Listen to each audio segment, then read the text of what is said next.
په نبوي مسجد کې دننه په لاس د لیکل شویو قرآن کریمونو د احادیثو د کتابونو او تفسیرونو نندارتون هغه څه دي چې دې مسجد ته یو شمېر ورتلونکي لمونځ کوونکي لیدو ته ورځي. د پخوانیو مصحفونو، تصنیفونو او تالیفاتو دا نندارتون لسګونه ټوکه بیلابیل ډوله قرآن کریمونه لري چې آن یو شمېر یې د سرو زرو په اوبو لیکل شوي. دې نندارتون کې عثمان رضی الله عنه ته منسوب قرآن کریم هم شته چې ویل کېږي له هغو قرآن کریمونو یو دی چې کله عثمان رضی الله عنه د خپل خلافت پر مهال د قرآن کریم د تلاوت د واحد کولو لپاره یو قرآن کریم ولیکه او بیا یې د هغې قرآن کریم نقلونه نورو ښارونو ته هم ولیږل. دقیقه نه ده معلومه چې دا قرآن کریم به له کوم ښاره دلته راوړل شوی او ایښودل شوی وي، خو هغه قرآن کریم نه دی چې د عثمان رضی الله عنه د شهادت پر مهال یې پاکې وینې پرې تویې شوې،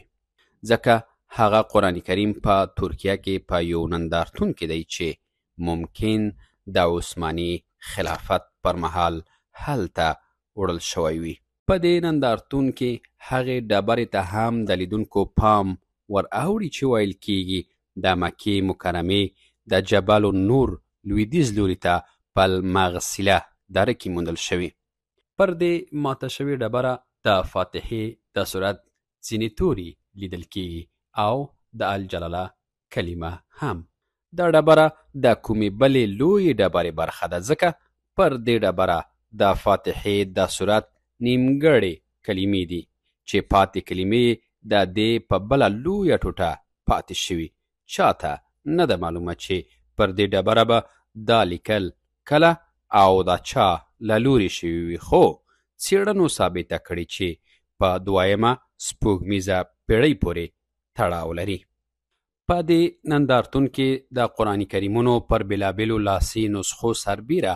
د احادیثو یو شمېر کتابونه هم ایښودل شوي چې سلګونه کلونه قدامت لري. آن سلګونه کلونه وړاندې لیکل شوي تفسیرونه هم په نندارتون کې د ایښودل شویو مصحفونو او تالیفاتو ډیری برخه په لاس لیکل شوي، خو دانه دانه داسې مصحف او تألیف هم شته چې کلونه کلونه وړاندې چاپ شوي، گویا دا د چاپ د زمانې د پیل کیسه له ځان سره خوندي کوي. په دې نندارتون کې څو پر سرو زرو لیکل شوي قرآن کریمونه هم دي چې ډیری د سعودي عربستان واکمنو ته ډالۍ شوي او اوس دلته ایښودل شوي. آن په دوی کې داسې قرآن کریم هم شته چې 2 پیړۍ وړاندې په سرو زرو لیکل شوی. دلته پر مصحفونو او تالیفاتو سربیره د تیرو پیړیو د لیک ځینې وسایل هم ایښودل شوي او عجیبه ده چې په دې نندارتون کې د هر ایښودل شوي مصحف، تالیف او توکي لپاره جلا QR کوډ جوړ شوی، تر څو یو څوک وکړای شي د همدې قرآن کریم تالیف او توکي په اړه آنلاین معلومات بل ځای هم ولوستلی شي. د مصحفونو او تالیفاتو د دې نندارتون پر سر بل منزل کې د ګڼو نورو تالیفاتو کتابتون دی چې سلګونه کتابونه پکې ایښودل شوي چې ډیری نایاب کتابونه دي. په دې کتابتون کې ایښي کتابونه دینی، تاریخي او فرهنګي دي چې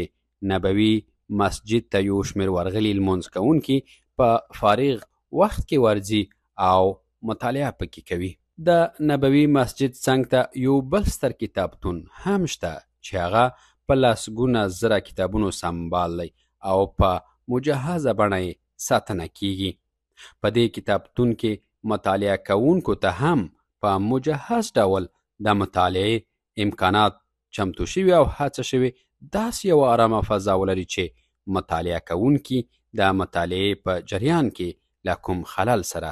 مخ نشي.